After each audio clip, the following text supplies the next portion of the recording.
Bienvenue à la formation professionnelle à Genève. La formation professionnelle à Genève, c'est 9000 apprentis qui sont répartis dans 180 métiers.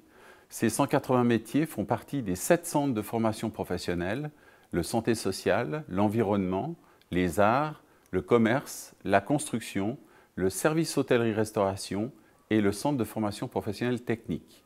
Nous visitons aujourd'hui le centre de formation professionnelle technique avec sa section horlogerie. Bienvenue à l'école d'horlogerie de Genève. Il s'agit de la plus vieille école d'horlogerie de Suisse qui a été fondée en 1824.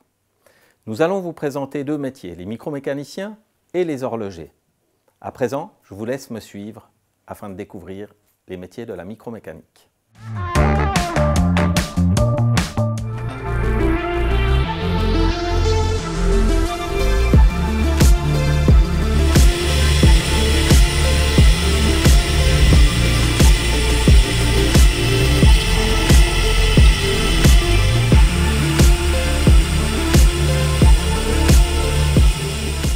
Tout d'abord parce que c'est un métier passionnant. Alors certes c'est un métier mécanique donc faut être minutieux. Puis je trouve que c'est un métier qui ouvre aussi beaucoup de portes, beaucoup de possibilités une fois qu'on a notre CFC. Puis on a des études après, on peut faire technicien, même ingénieur à la fin de notre cursus si on veut. Alors les qualités requises sont d'être minutieux, passionné par la technique et extrêmement patient. C'est un métier manuel et très informatisé actuellement avec les nouvelles technologies et nos machines CNC.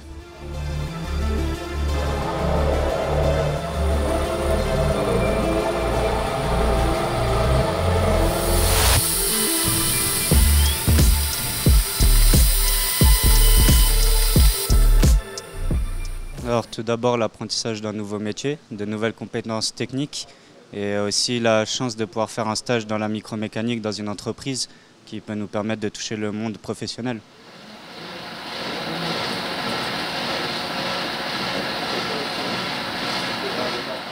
Ce qui m'a marqué, c'est en fin de 2e année, on a eu un examen pratique qui clôture la première et la 2e année au niveau conventionnel. Et ce qui a été plutôt sympa aussi, c'est le camp de ski. Du coup, c'est la découverte des machines CNC, donc c'est les machines à commande numérique. On a appris à programmer dessus, c'était assez cool. Compliqué au début, mais au final on s'y fait très vite et c'est chouette. En 3e année, on a eu l'occasion de faire une visite chez Hublot à Nyon. Et du coup, ça nous a permis de voir comment ça se passe en industrie et de voir comment un atelier d'industrie se compose avec beaucoup de machines et tout ça. On a aussi l'occasion de voir des belles montres, enfin des pièces qu'on voit pas partout et c'était cool.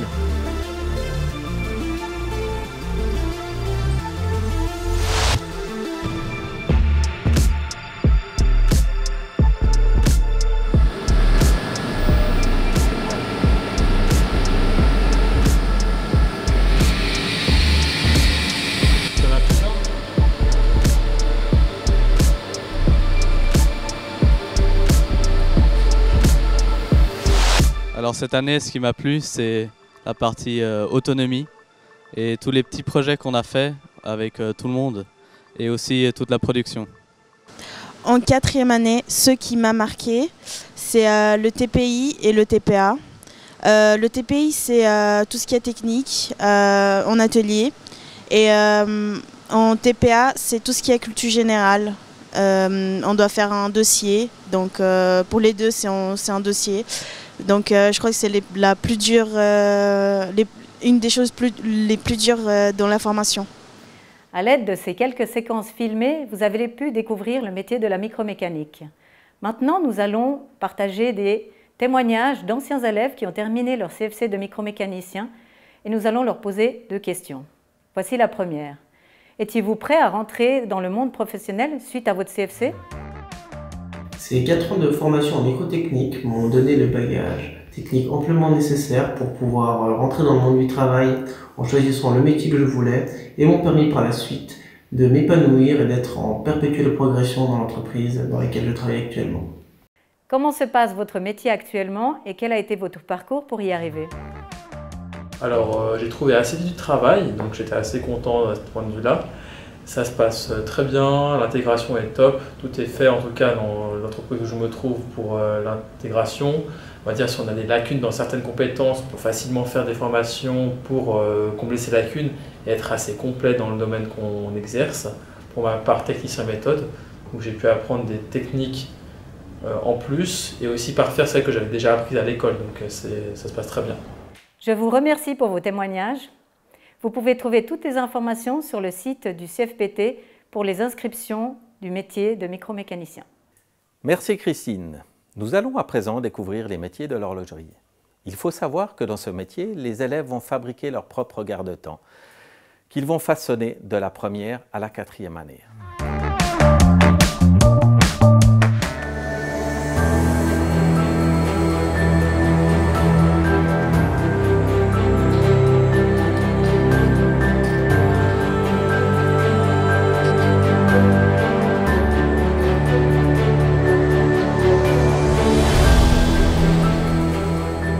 Alors c'est depuis que je suis tout petit, j'ai toujours adoré cet aspect mécanique et cet aspect travail manuel. Et c'est un métier qui est très minutieux, mais on ne se rend pas beaucoup compte de comment ça fonctionne, comment on se met derrière un établi et on travaille sur une pièce. Et c'est très intéressant de rentrer là-dedans. Et j'ai beaucoup apprécié découvrir ça après avoir été accepté à l'école. Les principales qualités requises pour travailler dans les métiers de l'horlogerie, je dirais que c'est d'être patient, premièrement. On n'arrive pas toujours au résultat souhaité du premier coup, donc il faut beaucoup de patience. Il faut être persévérant, il faut être très persévérant pour les mêmes raisons. Et puis je dirais que pour moi, la principale qualité, c'est une grande motivation. Voilà. Je dirais qu'avec beaucoup de motivation et de passion, on peut arriver facilement à obtenir les résultats souhaités.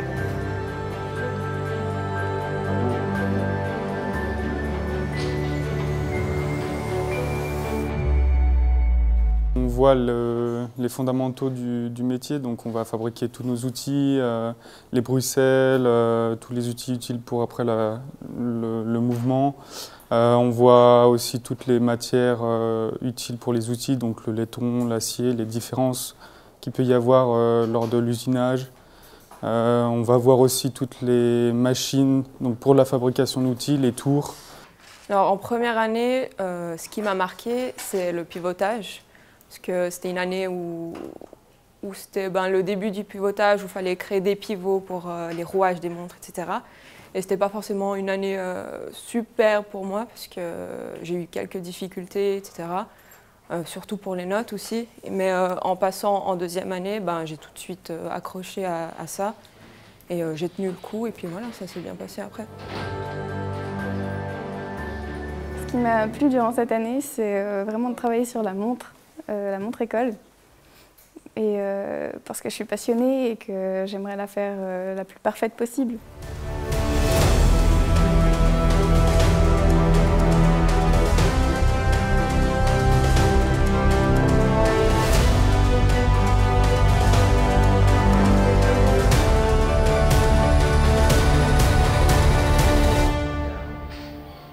Cette année, ça a été de faire les mouvements, ce qui m'a le plus plu. Okay. Pour résumer, le mouvement, c'est ce qu'il y a à l'intérieur de la montre. C'est le cœur de la montre. C'est un travail assez minutieux et c'est ce que j'aime du coup.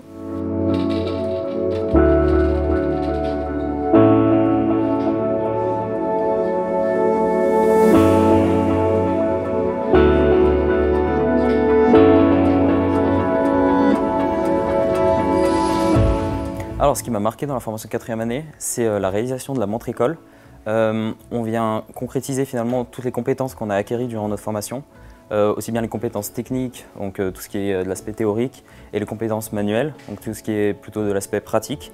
Et on vient mettre tout ça, toute notre âme, toute notre passion, tout notre savoir-faire à l'intérieur finalement d'une montre. Et voilà, ça se concrétise et ça représente un peu notre formation et tout ce qu'on a appris durant nos 4 ans. Alors nous, cette année, du coup, on a fait la montre école. Et ce qui m'a surtout plu, c'est de la voir battre au bout de du coup, 2 ans de travail. La voir battre, finalement, c'est quelque chose de très émouvant.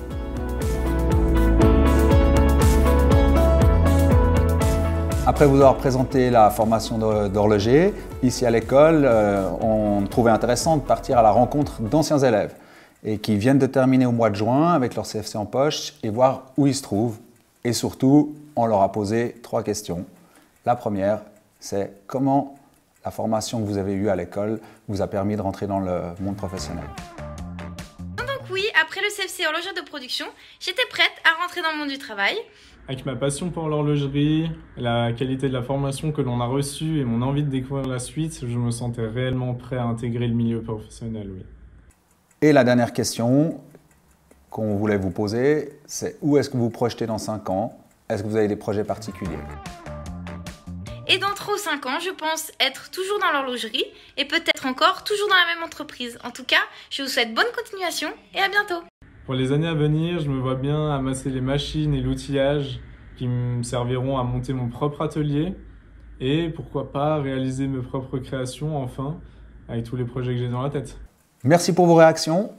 Si vous êtes intéressé par le métier, toutes les informations se trouvent sur le site de l'OFPC et sur le site de l'école et les inscriptions sont en ligne. Merci Stéphane. Nous allons à présent terminer cette visite avec la découverte des filières ES, École supérieure, qui permettent d'obtenir un diplôme de technicien en microtechnique.